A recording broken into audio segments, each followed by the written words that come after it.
Are you sure? Here's the 30-second lesson on what legends know. Never ask a bride why she's getting married. Don't wear a skirt on a windy day.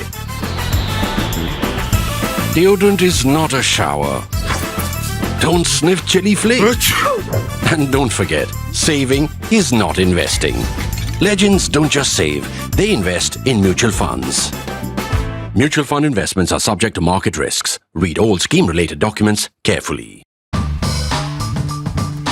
What I will do today is start out by reading out a couple of paras for you. I will read a couple of paras for you. You might figure out what this is about, and possibly many of you might wonder wherein may lie a little bit of mystery and maybe a little bit of clutter also, because what we are talking about has a great deal of clutter and a great deal of complexity and many layers which involve our politics, history, faith, spirituality, culture, everything. You know what I am talking about. So let me read out these paras for you, and what I will do is that as I read along, I might cheat a little bit. Cheat in the sense that I might swallow a word, or maybe hold back, leave a blank, but I will not tell you what the blank is, not just now, maybe in the course of time. So here we go. And this is the first passage I am reading. Obviously, it's a passage from a speech delivered, not yet delivered. I leave it to you to guess. It could be a speech anywhere. Right now, I am not telling you what it is. As you can see, I have audience, and we have audience. So this goes. This is Mr. Laddu. While the external symbols of a national faith may be destroyed, nothing can destroy the fountains of that faith. It was for this reason that in spite of having numerous calamities, there always remained in the hearts of the Indian people an undying faith and respect for this temple. It was their determination to build this temple every time it was destroyed that they went on doing so from time to time. Then I go to another para, and it says, we hear the hum of a vast crowd of men and women gathered here from all parts of the country at this moment when this historic temple is coming to life again. In my opinion, we are having the good fortune of witnessing this sacred scene simply because of the creative urge and undying faith which dwell in the heart of man, just as Brahma, the creator, dwells on the lotus of Lord Vishnu. And I carry on, obviously not my lines. This faith and creative energy are more powerful than all the weapons, all the armies and all the emperors of this world. By rising from the ashes again, this temple is, so to say, proclaiming to the world that no man and no power in the world can destroy that for which people have boundless faith and love in their hearts. We are reinstalling the idol today, and it is my conviction that as long as it has its place and foundation, that it will live as long as it has its place and foundation in the hearts of the people. Now, what are we talking about, and what is it, and where are the areas where I cheated? I cheated only by keeping two words back, the same word twice, and that word is the name of the temple, because this is a speech that could be delivered at the opening of the consecration of the Ram temple in Ayodhya. Now, definitely that speech or any such speech will not be delivered in English, and second, that speech, as we record this and as we publish this, is yet to be delivered because consecration is yet to take place. So what is this speech and what are we talking of? This is the speech that Dr. Rajendra Prasad delivered on 11th of May. These passages are from the speech that Dr. Rajendra Prasad delivered on 11th of May 1951 while consecrating the rebuilt Somnath temple. As you know, there was controversy about it. Sardar Patel wanted the temple rebuilt. It was rebuilt at the time of independence. It was lying in ruins. It was rebuilt. Sardar Patel wanted that. Jawaharlal Nehru disagreed because we thought that this would amount to sort of reopening old wounds. The subcontinent was also going through Hindu-Muslim riots. Sardar Patel was no more. He passed away. He died early after independence. But the project was completed. A trust had been set up. Money had been raised. A project had been completed. Dr. Rajendra Prasad, as the president, wanted to go and inaugurate it. Jawaharlal Nehru did not like the idea. Nevertheless, Rajendra Prasad did go there and he delivered this speech. He delivered this speech which, given the really rough politics of those times, and really within India was a work in progress, and because India was a work in progress, in the ideology, the Indian nationalism was still something which was contested from ideas that range from far right to the far left. And it was in that contestation that the question came up on whether a nation, a new republic, a secular republic should celebrate, first of all, should rebuild an old temple, rebuild a destroyed old temple with a very complicated history and with a very unhappy and violent history. And second, even if it's built, should its head of state and should its key public figures go and be at its inauguration or consecration? Those are the questions that came up in 1951. Those are the questions that have assailed India right through the reopening of the issue of the Ram Mandir. This reopening, I would say, started somewhere around 1986, 1987.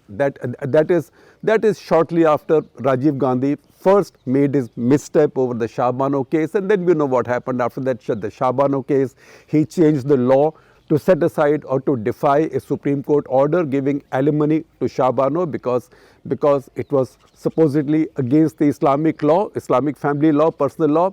Second, he made India the first democratic country for sure to ban Salman Rushdie's satanic verses, and some such missteps happened, and then he tried to rectify that by overcorrecting on the other side. Overcorrecting is something that his supporters say, by letting the locks of the shrine, what was then a disputed shrine in Ayodhya, to be opened, and also paving the way for prayers to begin, and ultimately the Shilanyas or the foundation stone laying. Since then, this has been the dispute in India. First of all, should you open up wounds of the past?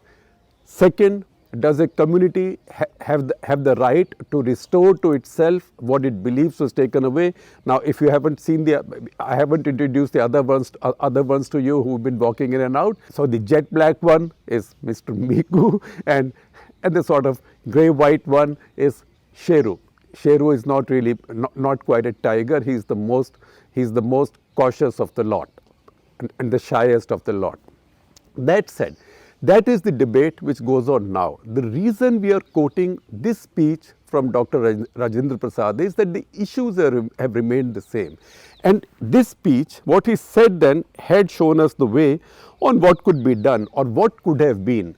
If this approach had been followed, maybe Indian polity would have evolved in a different direction, and maybe Indian secularism would have evolved in a different direction.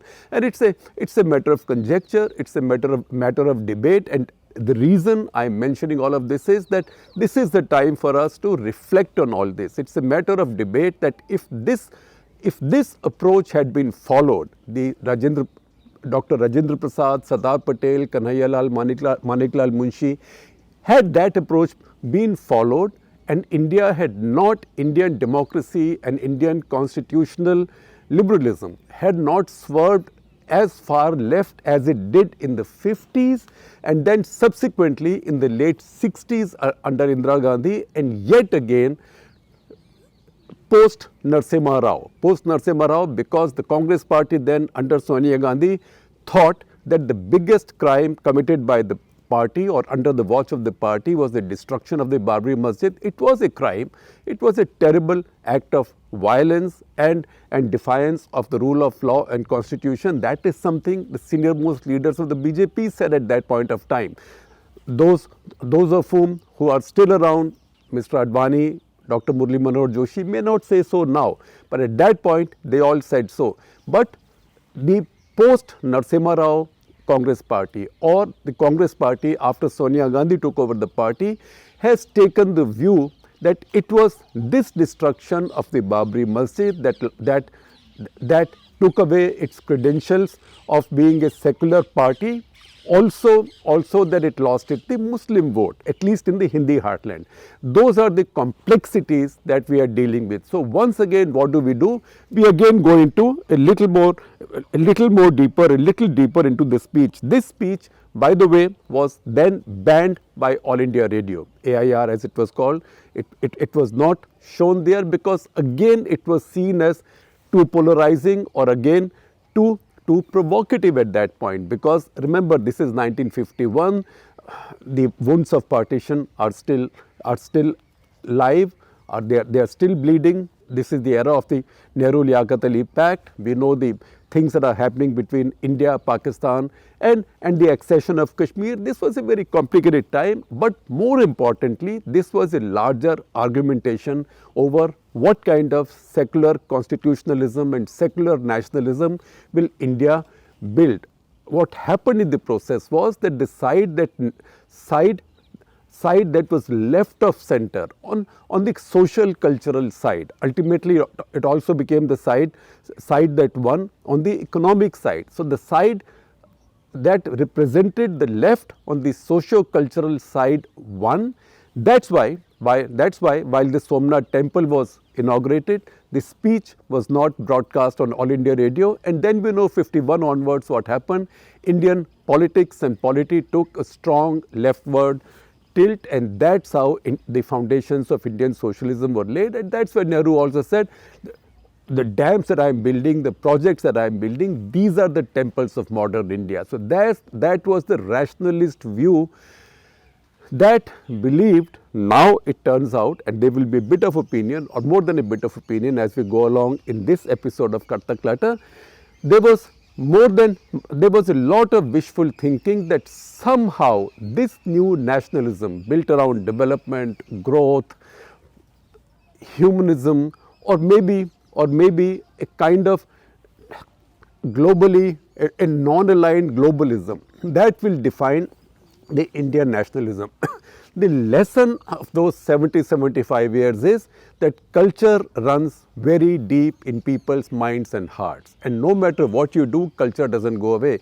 And we saw this happen in the Soviet Union. The Soviet Union had communist rule for such a long time, there was no religion, and then as the communist rule ended, religion came right back. So in fact, the church and Putin now work closely together. Similarly, we have seen many of the countries of Central Asian republics, again Islam in these countries had been put down. In most of these, it continues to remain put down, but at the same time we can see that the rulers there are afraid that the moment they lose their dictatorial power, the faith and the culture will make a comeback. So that is a tussle.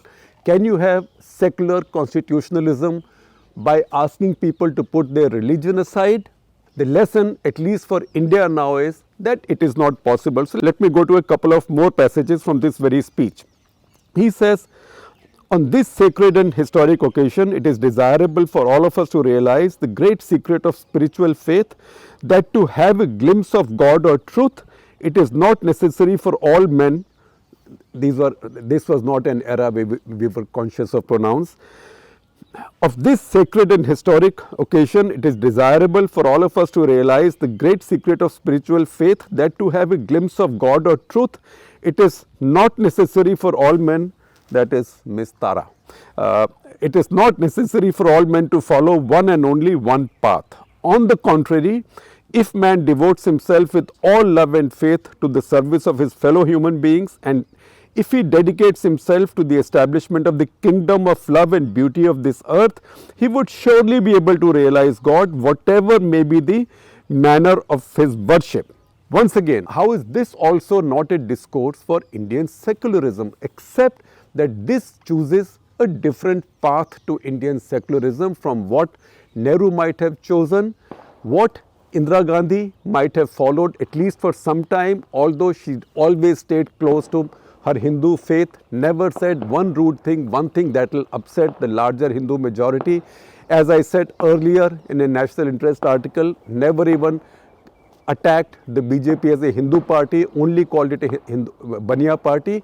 And later, as Sonia Gandhi took over, in the wake of 1992, and because she and the establishment in the Congress party, then also represented by Arjun Singh and others, late Arjun Singh and others, they then decided, or they figured, that the best thing for them to blame for all their misfortunes, for their loss of power, was to blame Narasimha Rao. And what were Narasimha Rao's crimes? One crime, of course, was that he reformed the economy, he normalized relations with Israel, but those were still relatively minor things. The big crime, quote unquote, in his case was that he allowed Babri Masjid to be demolished. And then the idea come up that a temple could be built in its place, because everybody knew that once the mosque had been demolished, it was going to be impossible to rebuild the mosque again. And in the course of time, maybe the Congress and the other secular parties would not have imagined that a temple will come up, Ram temple will come up there in their lifetimes, but definitely it gave hope and optimism to the supporters of the idea of rebuilding the temple, or turning the clock back, or righting the wrongs of the past. That is the side of the BJP, RSS, represented by VHP in this case, Vishwa Hindu Parishad. And what we are seeing right now is a culmination of that process. Yet again, we go back to Dr. Rajendra Prasad. He says this great truth. Remember, I just mentioned the great truth according to Dr. Rajendra Prasad. He said, if a man devotes himself with all love and faith to the service of his fellow beings, and if he dedicates himself to the establishment of the kingdom of love and beauty on the earth, he would surely be able to realize God, whatever may be the manner of his worship. He then goes on to say, this great truth had been perceived by our ancient seers, and they had proclaimed it to mankind. They had consistently declared that though he with a capital H, that though he is one, yet the wise describe him, again him with a capital H, the wise describe him in many ways and by many names. Ishwar Allah Tero Naam, I am adding that. Similarly, according to the Mahabharata, Dr. Rajendra Prasad says, all paths lead to God, just as all rivers flow to the ocean. And then he says, unfortunately, this great truth of life and faith was not properly grasped by people in many ages, which led to very destructive and terrible wars between different countries and peoples. Now, this is very different from the kind of history we've been taught over the decades that followed that era, because then history taught us, my generation, maybe generation before mine, just a little bit before mine, and the generations that followed mine, they were all taught a different kind of history. A lot of these wars were airbrushed, or at least that is what people on the cultural right would think, that this history was airbrushed, and somehow there was a belief, if we were kept away from our past, if we were taught that we could be trained, or we could be, I don't want to use the word indoctrinated, but it was close to that, if we could be trained to forget our past and make a new beginning. Remember that line, छोड़ो कल की बातें, कल की बात पुरानी, right? तो छोड़ो कल की बातें. It was a good idea, interesting idea, sound idea, but it wasn't a durable idea, because people can't forget their past. People carry their past with them, and that's why you find people remember the glories of their past, but more than that, they remember the humiliations of their past. That's why you find that most communities in the world, most faiths in the world observe with great solemnity the great tragedies and excesses and humiliations of their past. Jews, Muslims, Christians, not so much right now, and increasingly the Hindus as well, except for a long time it was subdued. It's then been rising, and it's been finding expression since the rise of the BJP and since the rise of the Sangh Parivar, because the BJP then also produced many offshoots. It was part of creative politics that took this idea forward. So the battle that has gone on in the past 35-40 years was as much a battle of politics as it was a battle of culture and a battle over history. Yet again, what do? We keep going back to Dr. Rajendra Prasad, because it is this speech that teaches us a lot about India, Indian secularism, the idea of India's founders. I don't say founding fathers, because there were also some wonderful, brilliant women also in that group. But this was an approach to Indian constitutional secularism that was different from the Nehruvian approach, which endured for the following many decades. And he goes on to say, it is plain therefore that religious intolerance cannot have any other consequence but to produce bitterness and immorality among men. This is the lesson of history I would like all my countrymen to grasp firmly. In our country particularly, it is very necessary that each one of us should realize that the best course is to act with a sense of respect and equally towards every community and creed. In it lies the welfare of our nation and country and every one of us. How can you fault it on the touchstone of secularism? This speech is as secular as anything you can hear. And then he goes on to say something very interesting. He says, even though I am a Sanatanist Hindu by faith, in fact, I haven't seen a senior Congress leader say that for a long time, until somebody stood up and said that Rahul Gandhi is a Brahmin and also is a Janeudhari Brahmin, and also told us about his Gotra, and also he made his temple visits. For a long time, this line was missing. So Dr. Rajendra Prasad goes on to say, even though I am a Sanatanist Hindu by faith and daily practice, yet I believe that every man can reach God by worshipping him according, him again, H capital, worshipping him according to the dictates of his own faith. Not only have I respect for all religions and their places of worship, but I also go to them to pay my respects wherever possible. Whenever there is an opportunity, I go to the Dargah and the Masjid, the church and the Gurdwara with the same feeling of respect with which I go to the temples of my faith. And then another line from him which could be spoken at this consecration. He says, the present celebration in my view proclaims this very truth. It is very plain today that the policy of religious intolerance has always been and shall ever continue to be a failure. See the politics there. What is he saying? So what he is saying is that what happened in the past, that is the destruction of the Somnath temple multiple times, that was a case of religious intolerance. And that has proved to be a failure and shall always remain a failure. But for you to say that, you have to first accept that there was religious intolerance in the past and some things happened that should not have happened.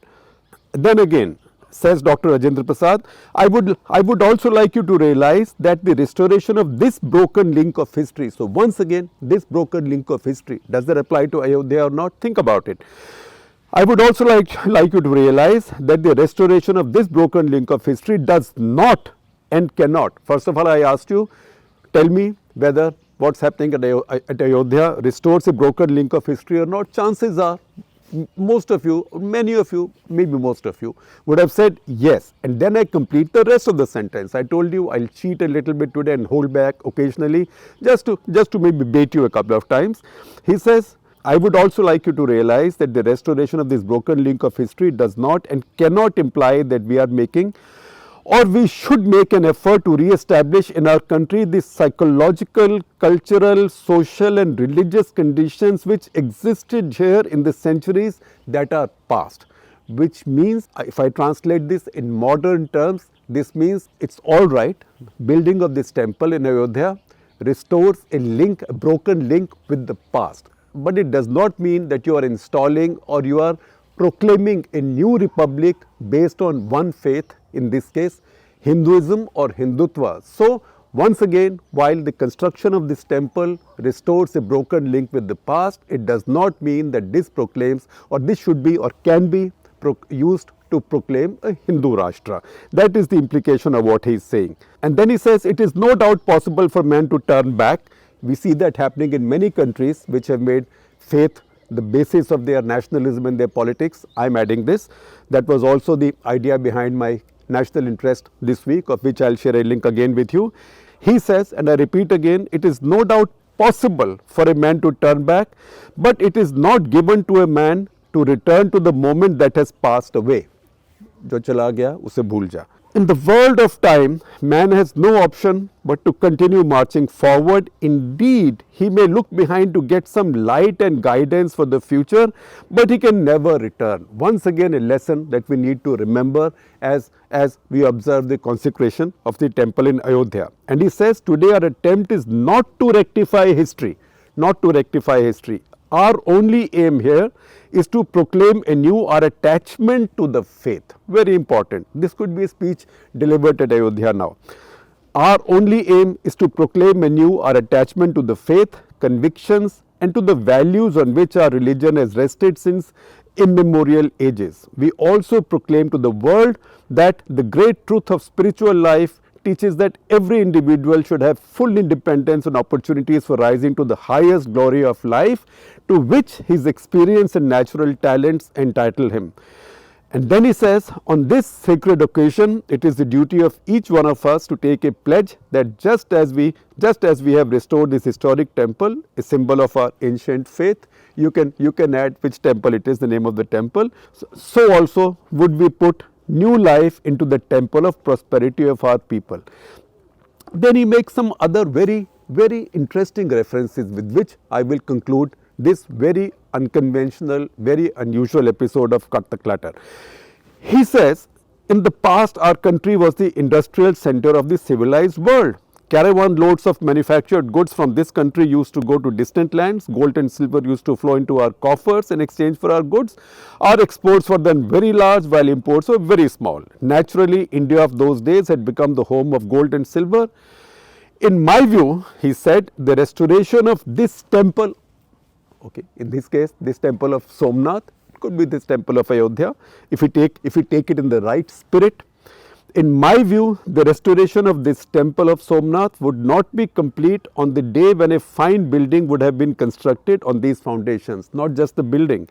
It would be complete, and there is a reason I say that he uses very interesting lines there. It's a very significant reference. And he says it would be complete only when the temple of our prosperity, of which the temple of Somnath was but an external symbol, has been erected. In other words, the restoration of this temple would be complete only when we raise the level of our culture to such a degree that if a modern Al-Biruni, remember Al-Biruni? Al-Biruni was the polymath, chronicler who came with Mahmud of Ghazni, who is known to have demolished the temple of Somnath multiple times, or who's believed to have demolished, there are arguments, who's believed to have demolished the temple at Somnath multiple times. So if Dr. Rajendra Prasad goes back and brings in Al-Biruni's name, Al-Biruni is the one who came with Ghazni and wrote those long detailed chronicles of what India was like at that point, and also wrote high praises of India's prosperity, India's intellectual wealth, both India's material and intellectual wealth at that point of time. So he makes a reference to him at the consecration of the Somnath temple. So he says, and I begin with the same sentence, in other words, the restoration of this temple would be complete only when we raise the level of our culture to such a degree that if a modern Al-Biruni sees our country, he would express himself about our culture in the same eloquent terms in which 1,000 years ago Al-Biruni had expressed himself about India of his day. So once again, for him to hark back to Al-Biruni and times of Mahmud of Ghazni, so he was not trying to reopen old wounds. In fact, his message also was that, look, first of all, accept that there were excesses in the past. Please accept that there was violence in the past. Once you accept that, and then you try and restore what you can, but this begins with first accepting the truth. That is a kind of truth and reconciliation process. Once you accept that, then the reconstruction, the rebuilding of the nation towards prosperity, and also reconciliation among communities can also start, because unless you accept what the problem is, how can you find solutions? I am now oversimplifying this. Then of course, he concluded his speech by invoking Sardar Patel. He said the work of restoration had been started by Sardar Vallabhbhai Patel. He played a prominent part in weaving the scattered parts of India into a common whole. An idea had occurred to him that this symbol of the ancient faith of India should be restored to commemorate the restoration of Indian unity. By the grace of God, this dream of Sardar has been fulfilled to a certain extent, but it would have been realized fully only when prosperity is restored to our people. So, I conclude this speech here. So, what is the lesson now? That this temple in Ayodhya has come up. It has come up through a constitutional, the mosque, Babri Masjid was not demolished through a constitutional and lawful process. It was demolished through an unconstitutional and unlawful process. Finally, however, the Supreme Court has spoken. A temple has been built, a mosque will be built some distance away. So, as far as the faith and culture is concerned, and as far as a very large community's sense of hurt across many centuries of history is concerned, that has been addressed to quite some extent. That happened, it is time.